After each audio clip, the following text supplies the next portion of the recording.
Son dos las conferencias y la de hoy estará dedicada a hablar de Buero, este dramaturgo. Me gusta enseñar esta fotografía porque justamente quizá yo estaba en esos años en esa sala oyendo a Antonio Buero con otra edad, pero la fotografía me parece interesante porque con ese escenario lleno de estudiantes tomando notas en esa conferencia que dio el maestro sobre sus autores preferidos. Una biografía no justifica la obra, ¿verdad?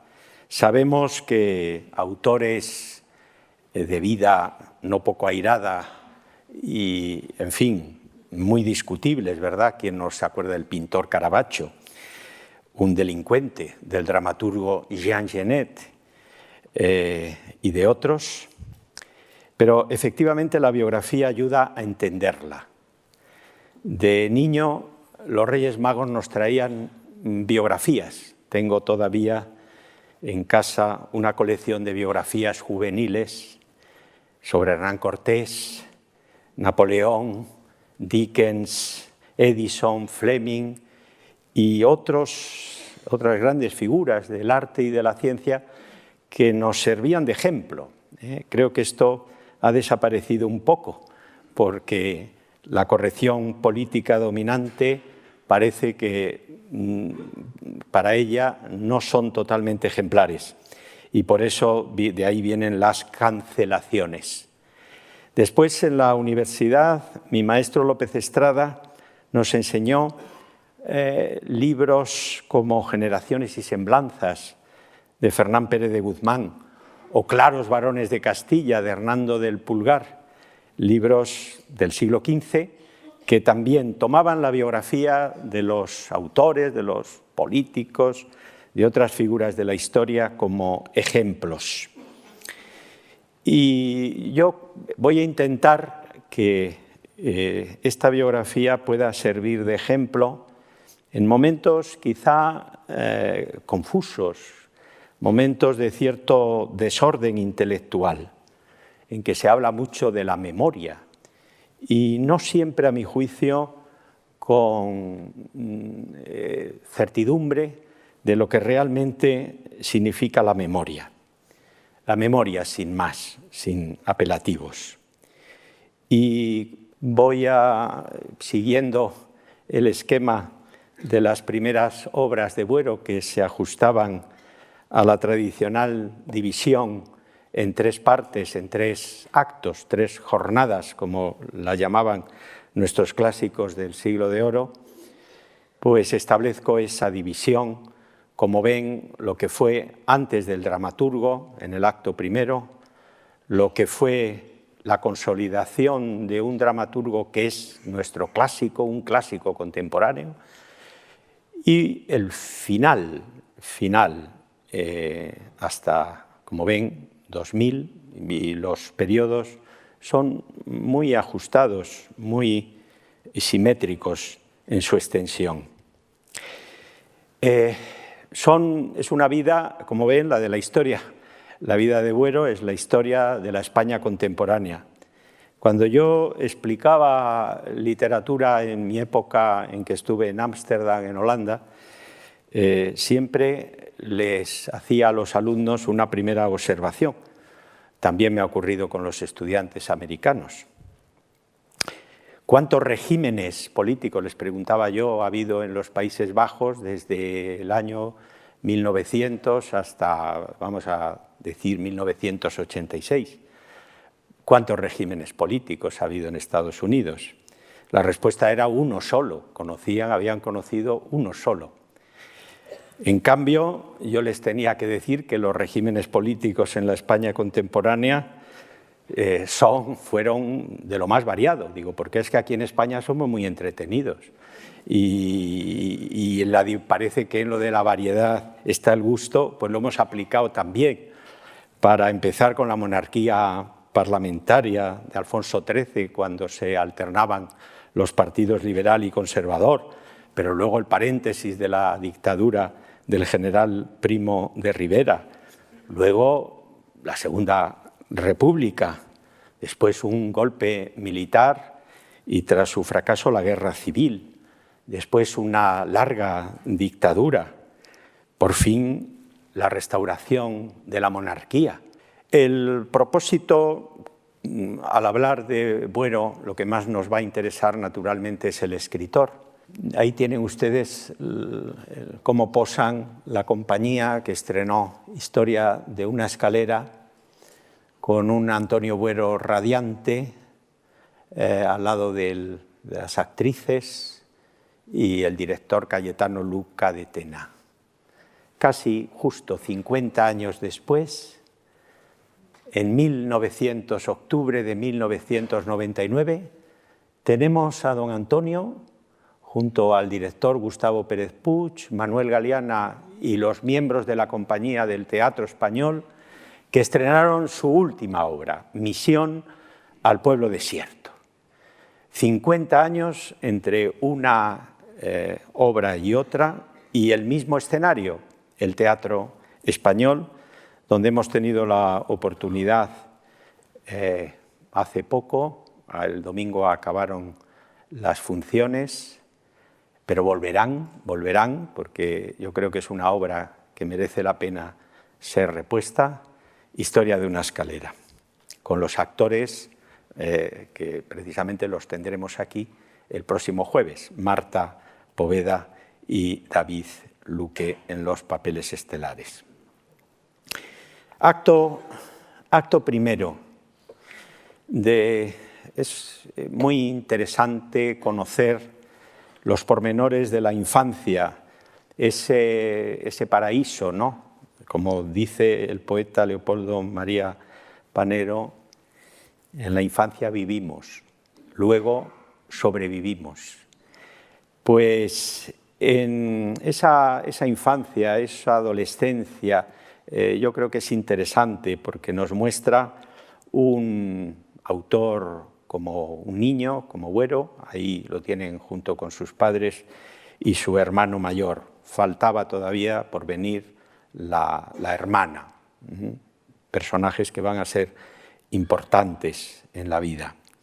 El padre militar, capitán de ingenieros en Guadalajara, profesor de cálculo en la Academia de Ingenieros de esa ciudad, y un hombre culto, un hombre con una biblioteca, que es lo esencial para alguien que efectivamente quiere dotarse de una mínima cultura. El padre le leía, por ejemplo, sabemos, libros en inglés, y en esa biblioteca no faltaban los libros teatrales, en una época en que el teatro se leía mucho. Se ha perdido esa costumbre, pero existían colecciones como el teatro moderno o la novela teatral, que hoy podemos encontrar en El Rastro, en la Cuesta de Moyano, con esas magníficas caricaturas de Tobar, ¿verdad?, donde ven ustedes a Margarita Xirgu o a Gregorio Martínez Sierra, que junto a su mujer María dirigía el teatro de arte en el Teatro Eslava.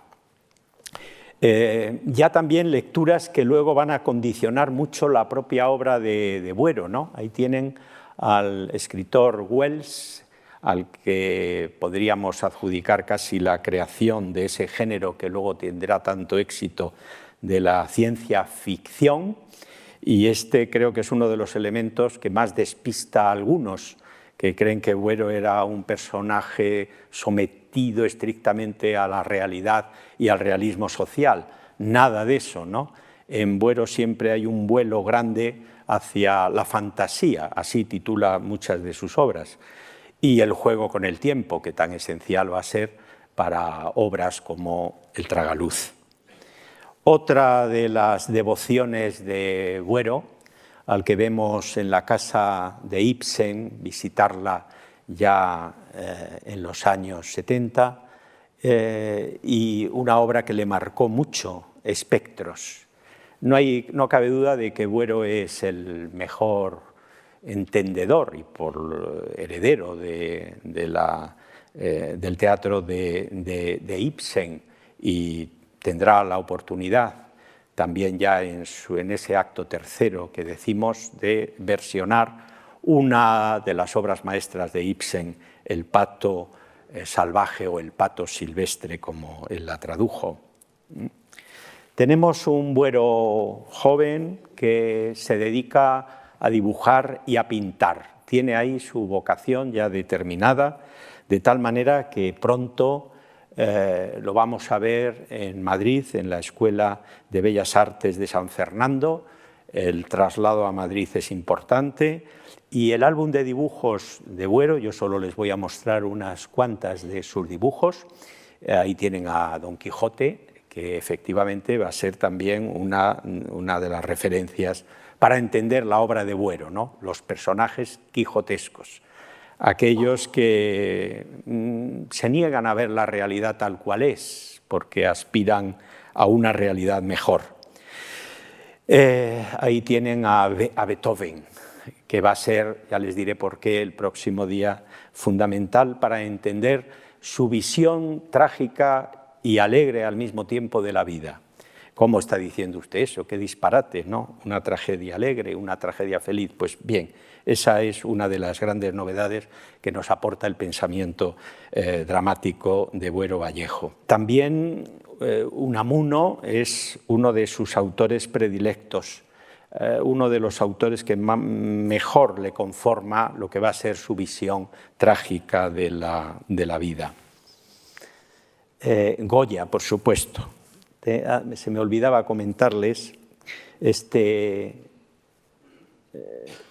fragmento de Las Meninas, que como ven es el ángulo inferior derecho, donde está la enana Maribárbola y el enano, niño Nicolasillo Pertusato, porque con ese seudónimo, Nicolasillo Pertusato, Buero Vallejo empieza a publicar una serie de artículos para la Gaceta de Bellas Artes, textos muy interesantes, porque claro, andando el tiempo nos dirá, pues en muchos de esos dibujos están prefiguradas ya obras que escribiré años después. Y efectivamente, claro, ahí tenemos ya un adelanto en ese Nicolasillo Pertusato en el cual se enmascara.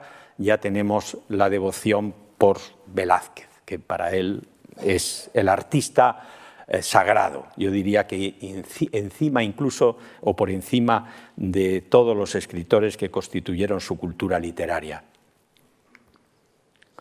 Goya es el otro. Ahí tienen, les pongo el dibujo de Buero, años 30, y ahí tienen ustedes al gran José Bódalo interpretando esta obra en su estreno.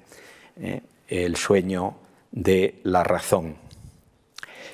Por entonces, la familia de Buero ya se ha instalado en Madrid, muy cerca de aquí, de la calle Castelló, ¿verdad?, en la paralela de General Porlier, luego en el franquismo llamada Hermanos Miralles. En eso también los españoles somos únicos, esto de cambiar las calles de nombres, esperemos que permanezca la de General Porlier. También el teatro en el Madrid de los años 30. Ahí tienen ustedes a tres figuras de esos años, ¿verdad? Federico García Lorca, Cipriano Rivas Cherif y Margarita Xirgu. Sabemos por el propio Buero que él acudió a alguno de los estrenos de García Lorca, de Unamuno y también de Alejandro Casona. Con Rivas Cherif coincidirá más tarde en el penal del Dueso, porque ya tenemos muy cerca esa, que yo diría, la circunstancia trágica que marca la vida y también la obra de Buero Vallejo, es decir, la guerra civil. Cuando estalla el golpe del 18 de julio, al poco tiempo de ello, Buero les pide a sus padres que le dejen alistarse. Parece que le convencen para no hacerlo, pero sí empieza a colaborar, muy joven como es, con la llamada Junta Delegada de Incautación, Protección y Salvamento del Tesoro Artístico, una institución que se creó precisamente para evitar los vándalos ataques a iglesias y conventos donde quedaban destrozadas por milicianos incontrolados imágenes de ese patrimonio artístico, ¿no? Piensen ustedes que en esa junta delegada estaban ya maestros, historiadores del arte como Enrique Lafuente Ferrari, Diego Angulo, el escultor Ángel Ferrant, Manuel Abril y otros. La barbarie de la guerra, pues fíjense, afectaba, esto es como pueden ustedes ver en las escalinatas de la Biblioteca Nacional, la serie de estatuas de prohombres de nuestra cultura, como Lope de Vega, y vean cómo quedó la figura de Lope de Vega después de uno de los bombardeos en el Madrid del año 36, ¿no? Con ese, Buero escribirá un artículo que se llama Lope decapitado, Lope decapitado, y esta decapitación de Lope le dio buena suerte porque Lope es el nombre que llevará el premio que lo revela él como el gran dramaturgo de la posguerra.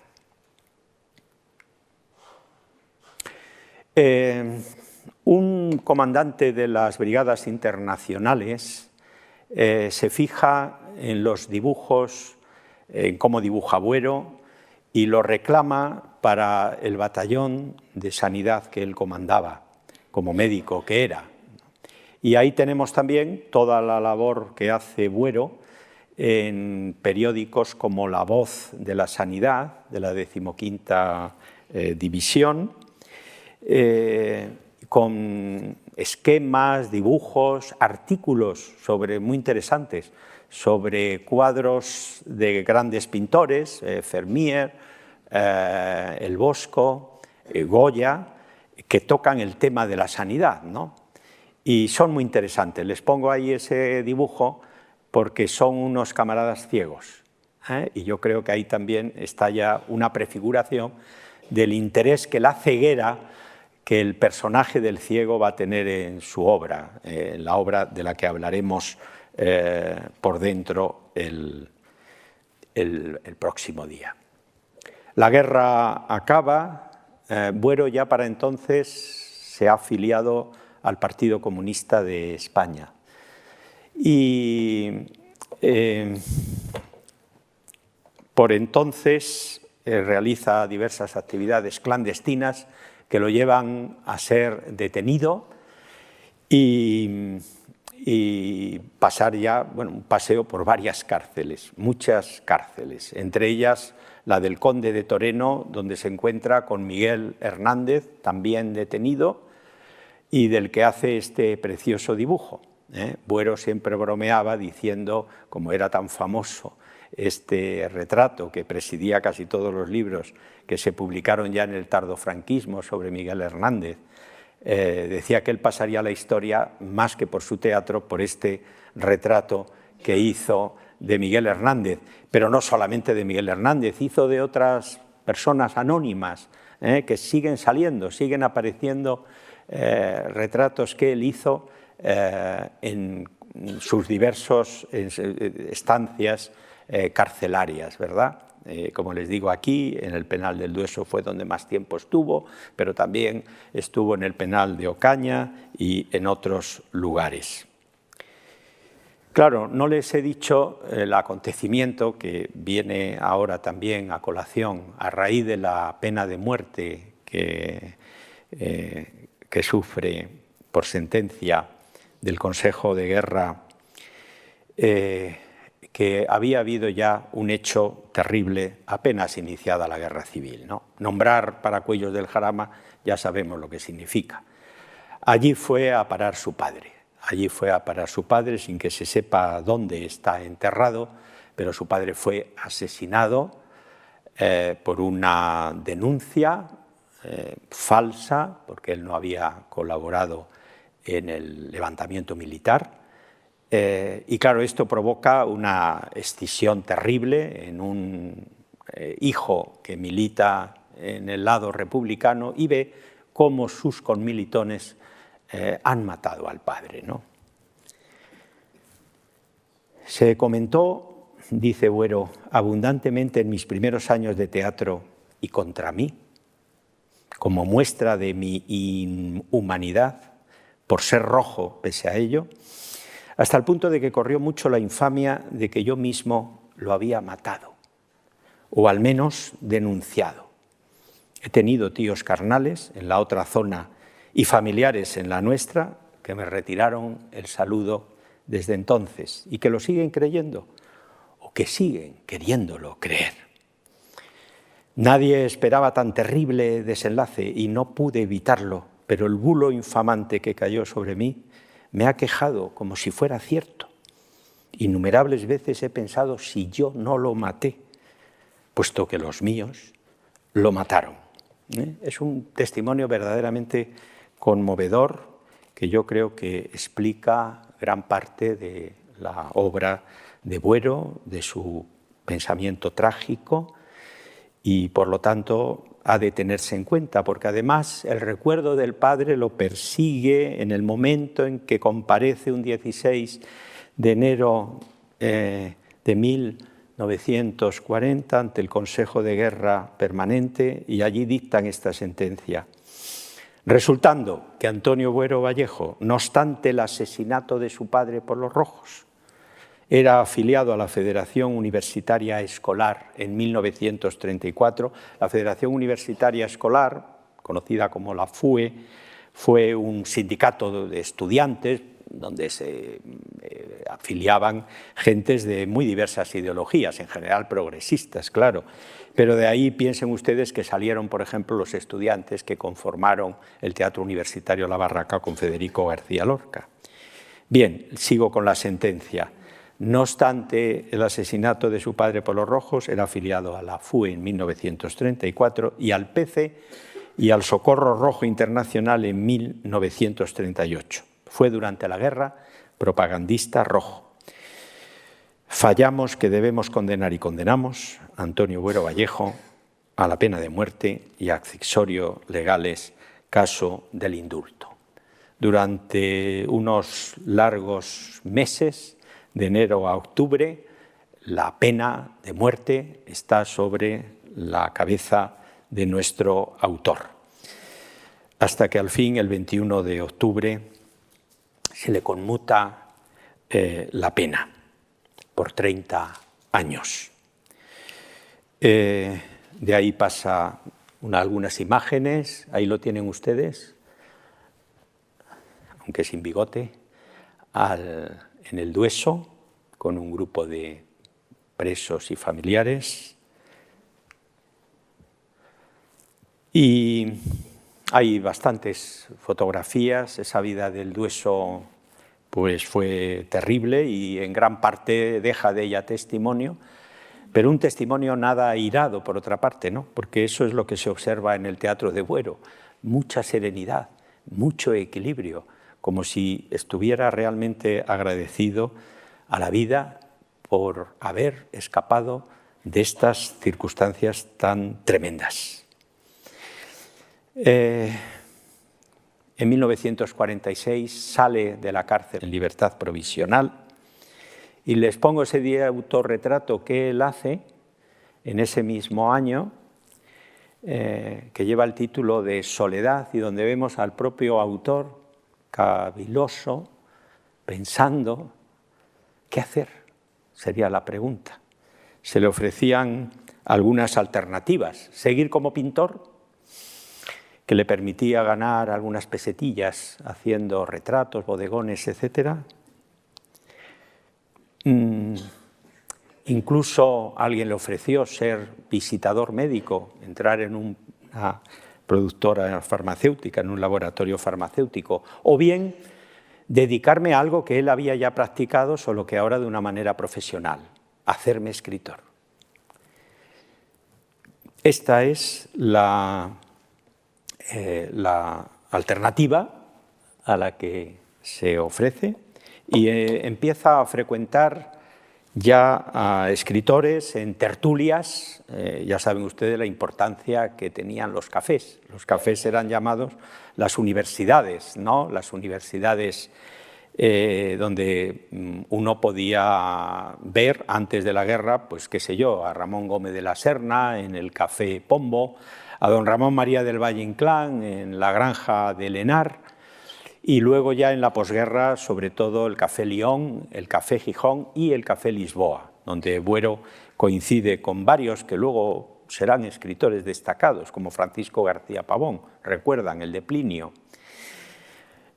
o Vicente Soto, novelista que ganó el Premio Nadal y que mantuvo con Buero Vallejo una amistad grande. Ahí está publicado el epistolario que mantuvieron ambos, porque Vicente Soto residió casi toda su vida en Londres.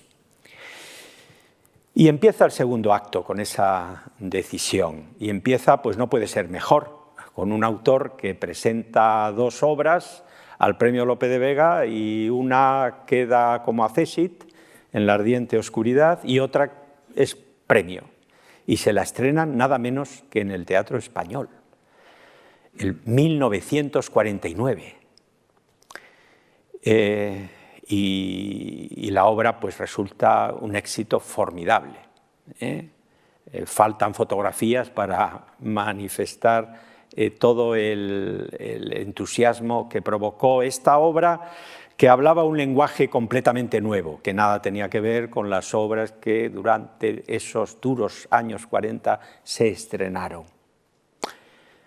Ya saben ustedes, en 1944 se publica La familia de Pascual Duarte, que no es precisamente una novela muy agradable en cuanto al tema, ¿verdad?, porque toca la muerte de Camilo José Cela. También se había publicado Nada, de Carmen Laforet, una obra con un sentimiento trágico profundo, o Sombra del paraíso, de Vicente Aleixandre, e Hijos de la ira, de Dámaso Alonso. Pero el teatro tuvo que esperar a 1949, porque de todos los géneros literarios es evidente que el teatro es el más sometido a control, el género más expuesto. De un teatro puede salir a veces una manifestación, como ocurrió en 1901 cuando Pérez Galdós en ese mismo escenario estrenó Electra, y al terminar la representación, bueno, una manifestación, ¿verdad?, diríamos que a favor del pensamiento que en ese momento representaba Galdós, radical, socialista, con un mensaje profundamente anticlerical, y una manifestación que tuvo que disolver la fuerza pública. El teatro es, por lo tanto, el género más expuesto a la censura. No quiere decirse que los otros géneros se fueran de rositas, no. Pero el teatro implica eso. También implica algo interesante, que es lo que hablaba Albert Camus, el gran autor francés, premio Nobel, como saben ustedes, emparejado, no casado, con la actriz franco-española María Casares. Y hablaba Camus del teatro como acto solidario. Decía que cuando él escribía ensayo, cuando él escribía novelas, esas novelas tan espléndidas, ¿no?, alguna de ellas se ha puesto de moda con la maldita pandemia, como La peste, él decía que cuando escribía estas obras, él estaba haciendo un acto solitario. En francés es lo mismo, ¿verdad? Solitaire y solidaire, una sola letra cambia, pero el sentido es completamente distinto. En cambio, cuando hacía teatro se sentía siempre acompañado, se sentía en compañía, y decía que era lo que más felicidad le proporcionaba. De ahí que, si me lo permiten ustedes, vamos a retroceder a estos años, los años 40, los años 50, nos dilatamos un poquito para ver todas esas personas que colaboraron al éxito de Buero Vallejo. Yo creo que a él le hubiera gustado que no nos centremos solo, que para eso tenemos el próximo día, sino para ver todos los factores que coadyuvaron a su gran éxito, y que son los directores de teatro, los directores de escena, son los escenógrafos, son los músicos, son prioritariamente también los actores y las actrices. Ahí tienen a uno de esos directores y algunos actores, muy relevantes ambos. Tienen ustedes al gran Luis Escobar, al que hoy la gente conoce fundamentalmente por sus graciosas intervenciones en las películas, en la trilogía nacional, ¿no?, de Luis García Berlanga, y nos ha quedado esa imagen del marqués de Leguineche, que en realidad era una representación de sí mismo. Pero miren ustedes, Luis Escobar es una de las figuras intelectuales más poderosas de la escena de los años 40. Autor, director, extraordinario.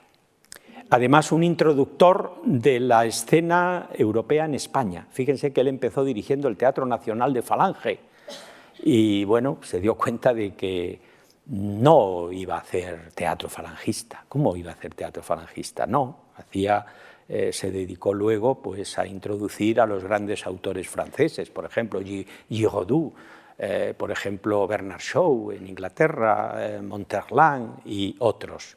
Es decir, fue un liberal. Hizo una práctica liberal cuando dirigió el Teatro María Guerrero, lo que hoy es la sede del Centro Dramático Nacional. Y Luis Escobar estrena la tercera obra de Buero, esa que había quedado en segundo lugar en el Lope de Vega del año 49, que es En la ardiente oscuridad, muy distinta, Historia de una escalera. Les diré que Buero prefería En la ardiente oscuridad a Historia de una escalera. Pensaba que era una obra que reflejaba mejor frente a la primera, más popular, más exitosa. Sin embargo, él tenía más gusto por En la ardiente oscuridad como obra difícil, que incluso se acercaba al misterio, tenía una proyección metafísica grande, ¿verdad? Ahí tienen a José María Rodero y Adolfo Marsillac, jovencísimos, interpretando a los dos ciegos protagonistas que están enfrentados, porque cada uno de ellos tiene una visión de la vida diferente. Han visto ustedes antes a Cayetano Luca de Tena, pero ahora lo tienen ahí un poquito ya mayor, que también fue uno de los impulsores del teatro de Buero, estrenando La historia de una escalera en El Español y batiendo todos los récords. Ese año ya saben ustedes que se hubieron de suspenderse las representaciones del Tenorio, ¿no?, ante el éxito de Historia de una escalera. Después le monta La tejedora de sueños, casi un cuento de hadas, Madrugada. En fin, que Luca de Tena es una referencia.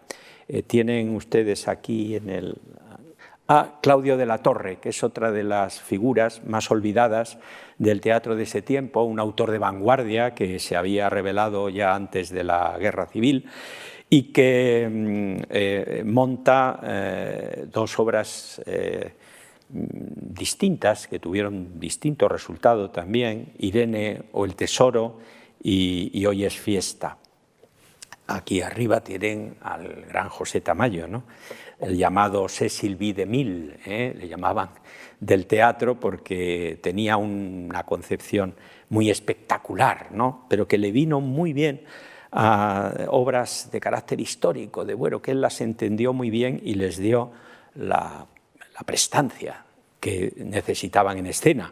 Un soñador para un pueblo, sobre el marqués de Esquilache, Las meninas, en 1960, y finalmente ya, en época de democracia, La detonación.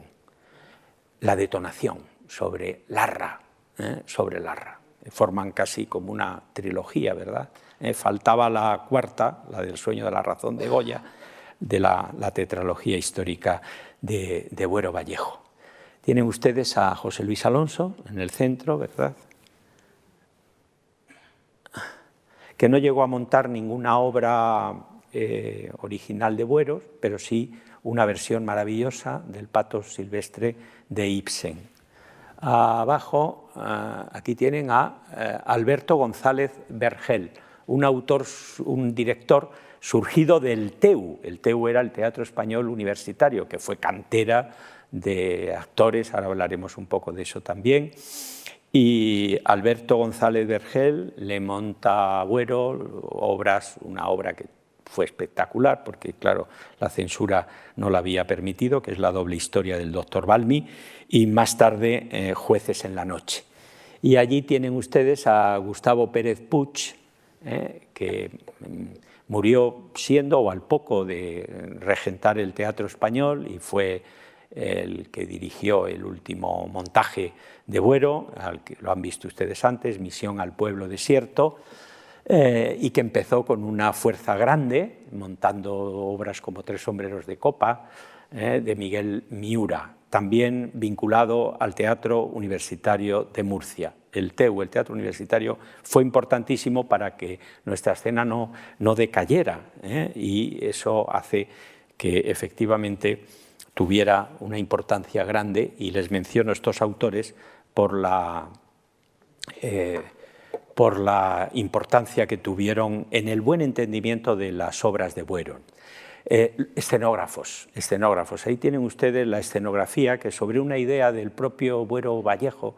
Hay que tener en cuenta que Buero, cuando escribía, escribía y pintaba al mismo tiempo. Hay un profesor, Iglesias Feijóo, lo dice con una frase muy atinada: Buero escribía espectáculos.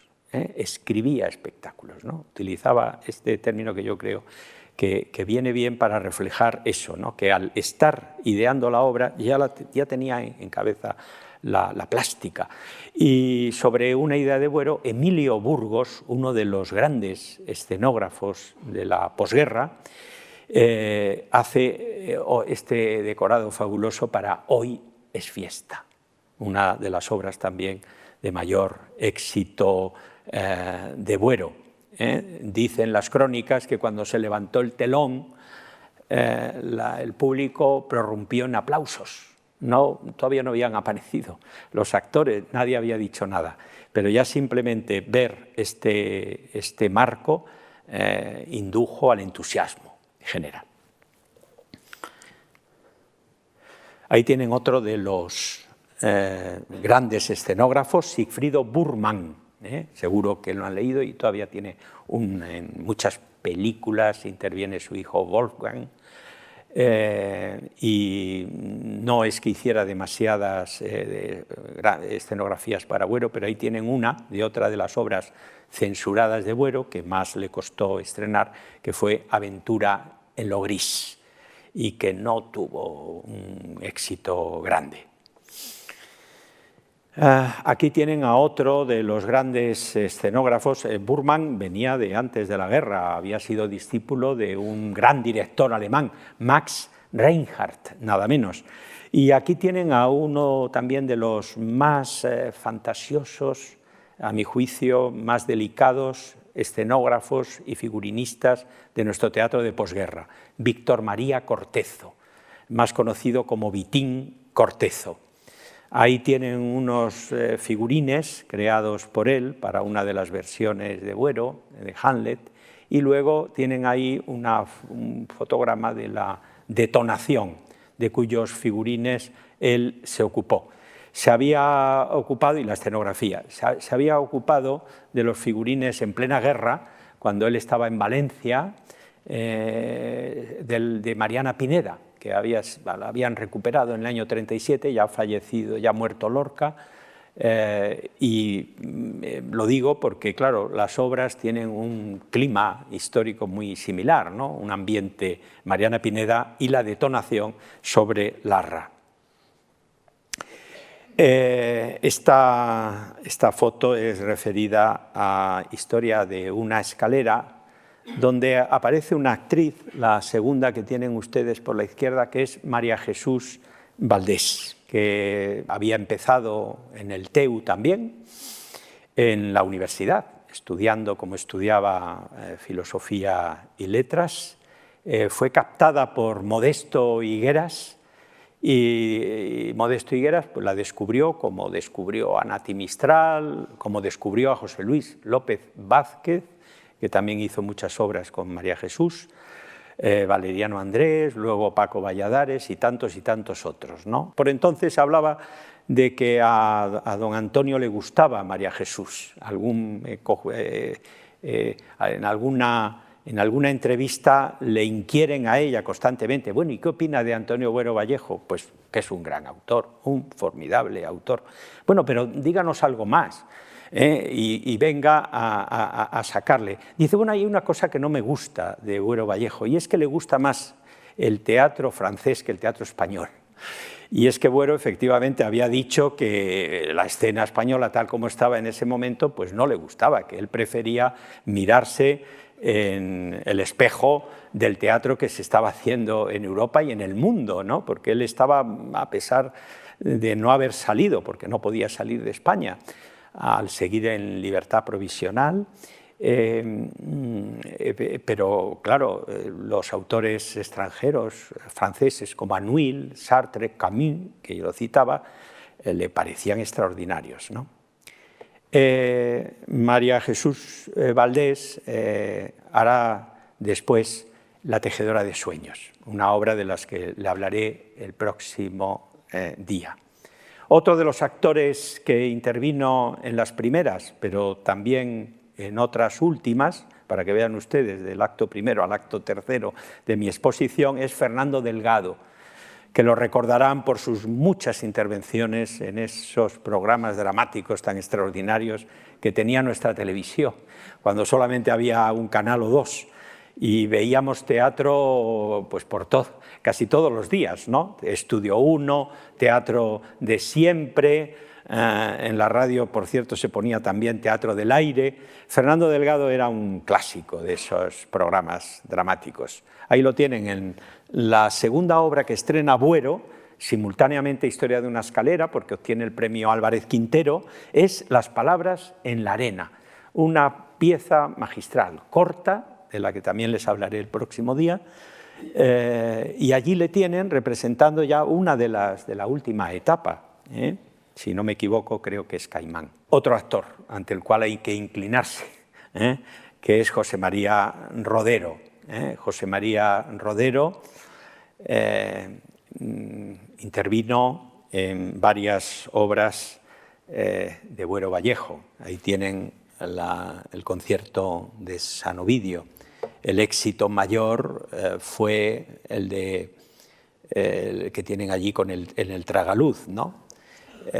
Aquí está en Irene o el Tesoro, José María Rodero, que murió, si mal no recuerdo, en 1991 y al que don Antonio dedicó un artículo muy emotivo, diciendo que bueno, su vida había ido unida, su vida como dramaturgo, había ido unida a la de este gran intérprete, y que lamentaba que no le hubiera interpretado más obras todavía, ¿no? Porque pensaba que había sido uno de los grandes, si no el más grande.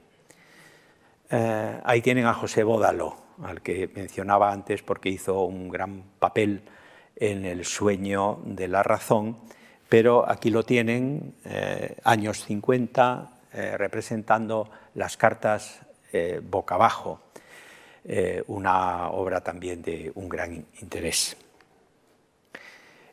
Carlos Lemos. Lemos, a las órdenes de Tamayo, hizo el Marqués de Esquilache en Un soñador para un pueblo. Recuerden, esa Josefina Molina haría una película ya en los años 80 llamada Esquilache, y ahí tienen la magnífica composición de Las Meninas, ¿no? El cuadro final en el que los personajes adquieren vida, y ahí tienen a Carlos Lemos haciendo de Velázquez. Este papel lo haría también después José María Rodero en televisión. María Jesús Valdés, ya señalada, junto a Guillermo Marín, Concha Velasco en Llegada de los dioses, obra todavía anterior a 1975, y Juan Diego en La detonación, figurando a Mariano José de Larra. Javier Escribá y Amparo Larrañaga en otra de las obras más interesantes de la última etapa de Buero, Lázaro en el laberinto. Todos son sagas en la historia del teatro, de los actores, ¿verdad? Aquí tienen en la fundación, pues bueno, seguro que lo reconocen, a Francisco Valladares y en primer plano a Jesús Puente, que también intervino en el Tragaluz. Pero hay una actriz en la vida de Buero a la que él conoce justo cuando se representa esta obra. Es la que va a ser su esposa, Victoria Rodríguez. La conoce representando efectivamente Hoy es fiesta, se enamora de ella y ya empieza una vida al principio paralela. Antes de casarse, ella sigue trabajando. Ella, a propósito de las sagas, era hija de dos actores, Miguel Rodríguez y su madre Paquita Clavijo. En 1949, cuando su futuro marido se revela como gran dramaturgo, ella está representando una obra de Juan Ignacio Luca de Tena y Luis Escobar, El vampiro de la calle Claudio Coello. Ese mismo año interpreta una de las mejores tragedias grotescas de Carlos Arniches. Ahora tienen una en el Teatro Fernán Gómez estupenda, que es La señorita de Trevélez. Esta es mi hombre. Trabajaba muchísimo Victoria Rodríguez, no solamente les menciono los títulos más relevantes, porque estas a las que acabo de referirme las hizo con la compañía de Valeriano León y Aurora Redondo, que tuvo una trayectoria larguísima, ¿verdad? Hasta los 90 y tantos siguió actuando y con la profesionalidad acostumbrada. Ella intervino en La malquerida de Jacinto Benavente en el Teatro María Guerrero en 1957. Hizo La reina muerta de Henri de Monterland, el gran dramaturgo francés. Hizo una de las mejores obras de Alfonso Paso antes de que ya se echara en manos del teatro más comercial, que es Los pobrecitos. Los pobrecitos.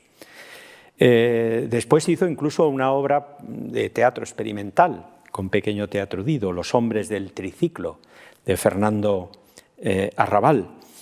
En 1960 actúa con Las meninas, no sé si tengo aquí, esta es ya en 1960 se había casado Buero, con Victoria Rodríguez, en la iglesia de los cómicos. Saben ustedes que la iglesia de los cómicos es la iglesia de San Sebastián.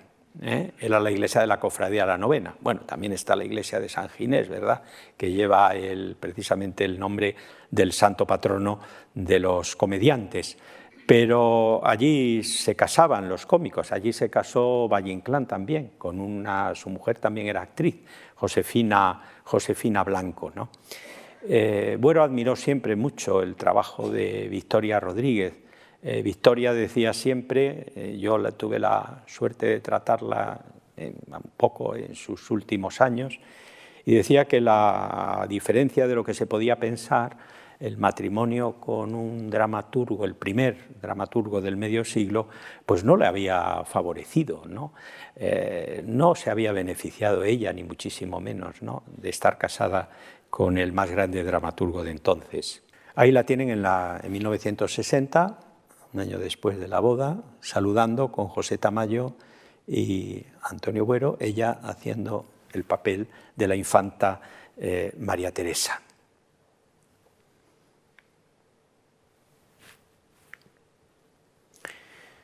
Vienen los hijos, ahí tienen ustedes a Carlos y a Enrique, y es una fotografía familiar con la abuela materna también, al fondo, pues que nos da idea de ese Buero, diríamos, familiar. Victoria Rodríguez siguió después actuando hasta el último momento, porque en 1990, en la temporada 1999 y 2000, estaba representando La visita de la vieja dama de Friedrich Dürrenmatt con María Jesús Valdés, justo por entonces don Antonio iba siempre a buscarla a la salida de las funciones. Pero después ya de la muerte de Buero interviene en Historia de una escalera, la recuperación primera, la reposición ya después, ya en pleno siglo XXI, de Historia de una escalera por Juan Carlos Pérez de la Fuente, y en 2007 intervienen Las brujas de Salem, de Arthur Miller, en el Teatro Español.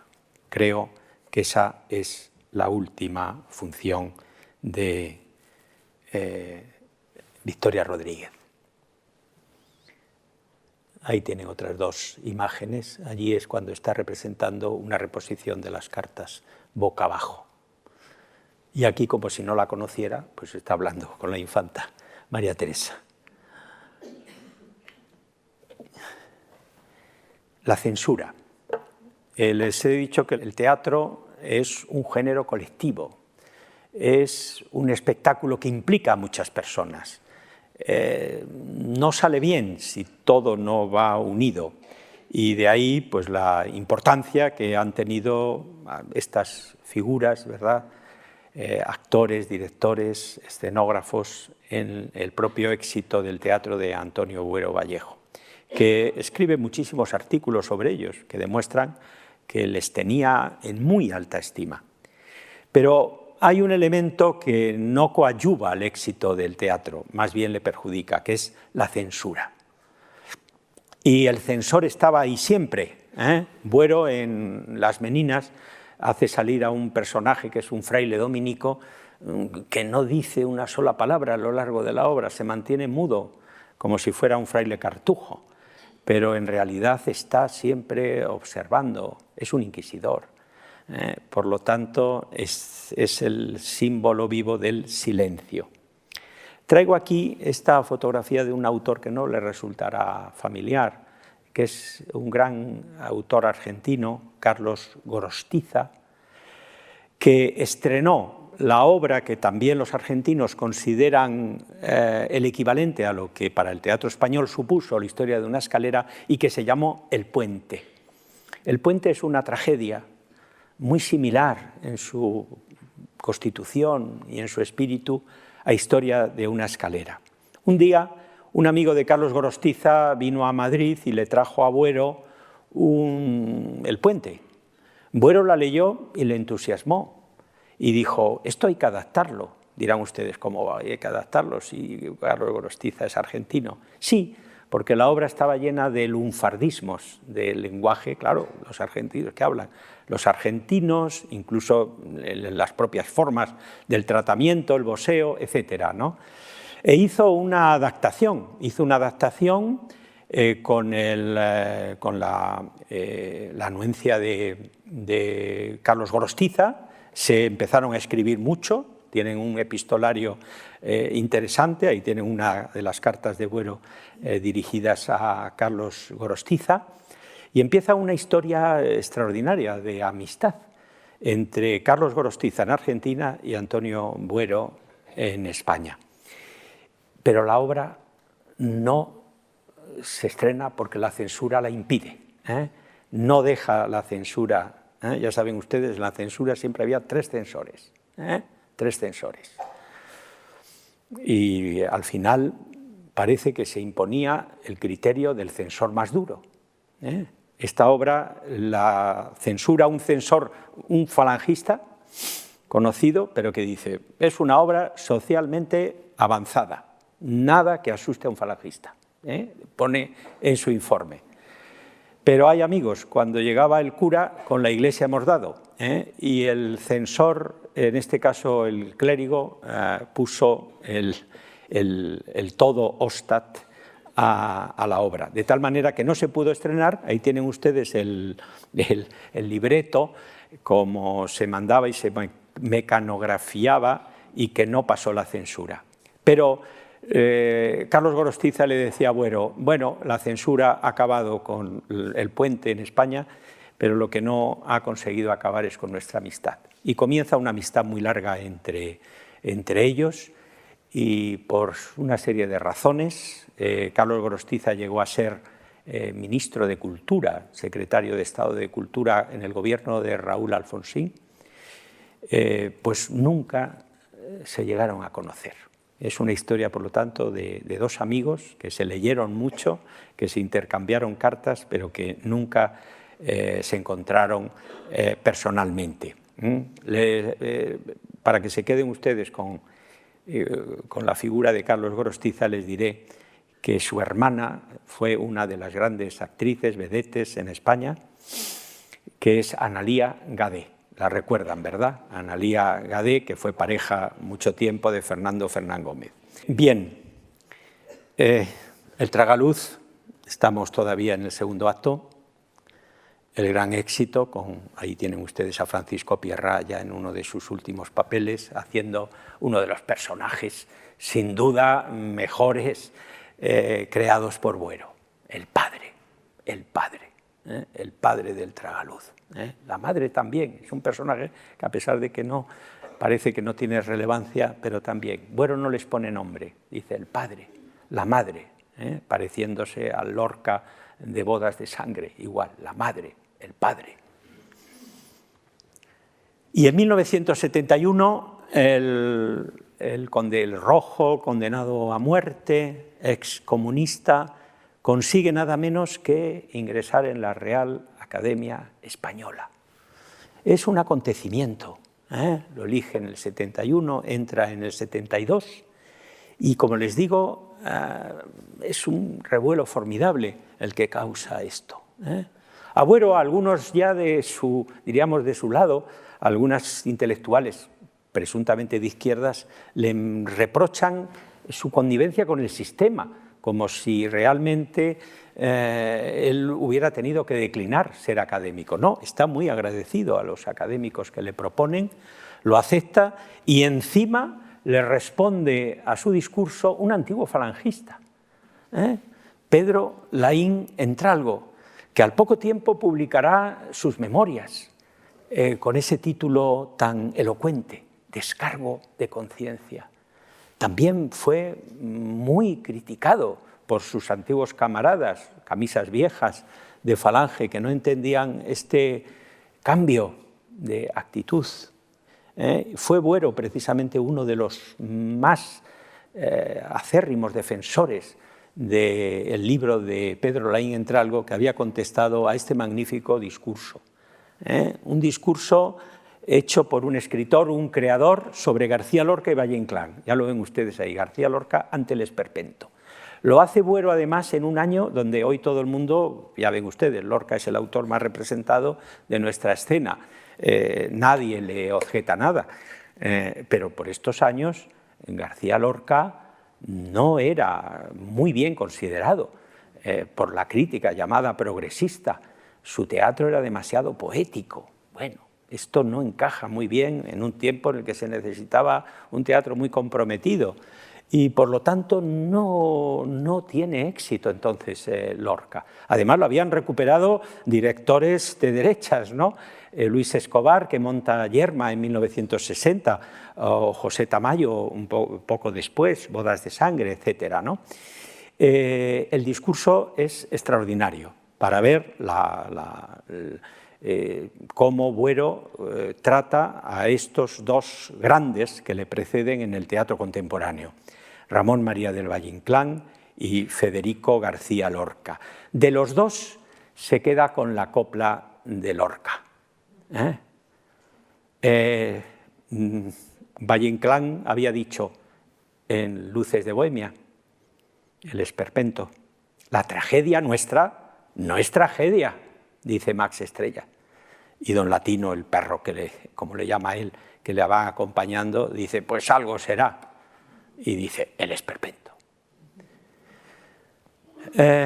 Buero admiraba el esperpento, pero no era su manera de hacer teatro.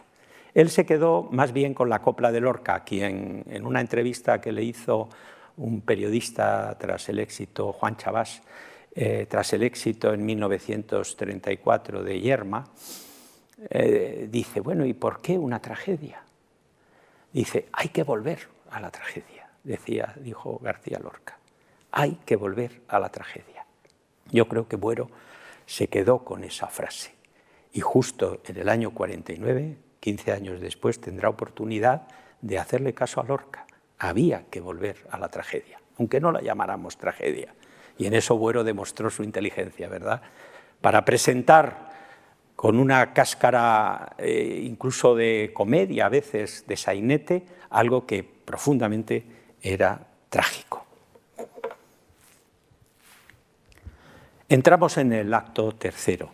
Ese discurso, y es más que el discurso, el acto de recepción en la Real Academia Española, con un ex comunista, Antonio Buero, tomando posesión del sillón X de la Academia, y un ex falangista, Pedro Laín Entralgo, contestándole, yo creo que representa lo que va a ser en este acto tercero, después de 1975, el espíritu de la transición. Algo, y tenemos los españoles políticamente, ya les hablaba al principio de las dificultades que yo tenía para explicarles a los extranjeros nuestra movida vida política, nuestra movida historia contemporánea, pero tenemos que enorgullecernos de nuestros grandes aciertos y aportaciones políticas, ¿no? El liberalismo es una, ¿no? Liberal, qué bonita palabra, ¿no? Y la transición es otra, ¿eh? Y ahí entra Buero con mucha fuerza, con mucha fuerza. Puede estrenar ya después del 75 su obra censurada, La doble historia del doctor Balbi, que fue un éxito apoteósico, otra imagen con los reyes de España, ¿no? Que por cierto iban bastante a ver las obras de Buero, lo cual resulta pues, también extraño, ¿verdad?, en el ambiente actual de los políticos y el teatro. Al poco, en 1986, le conceden a Buero el mayor premio de nuestras letras, que ya saben ustedes que es el premio Cervantes. El premio es el único dramaturgo que lo ha recibido, porque suelo yo insistir en que a los dramaturgos se les tiene en muy poca consideración. Pueden ustedes leer el discurso de Buero, es sensacional. Hablando de un autor que el próximo día citaremos más que lo he citado hoy, que es su maestro Cervantes, de quien tanto aprendió. En esa dualidad que maneja siempre Cervantes, realidad, pero al mismo tiempo sueño, idealidad. Esa es la visión que va a tener siempre Buero. Pero esta alegría está empañada ese año por la muerte en accidente de automóvil de su segundo hijo, Enrique. En una carta a Vicente Soto, creo que cuando muere su madre, o en otra recordando lo que había sido la muerte de su padre, y de la cual Soto no estaba muy bien enterado de cómo había sido, dice Buero, la muerte de un padre, la muerte de una madre es terrible.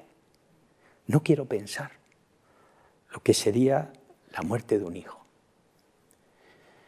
Y ahora, desgraciadamente, tuvo la oportunidad, la mala oportunidad de ver,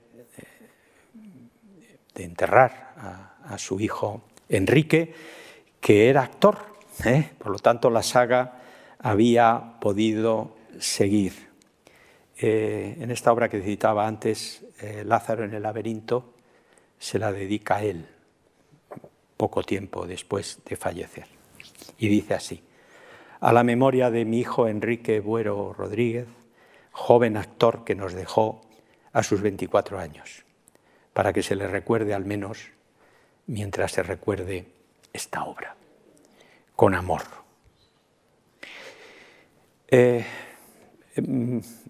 Por estos años a Buero se le propone al premio Nobel.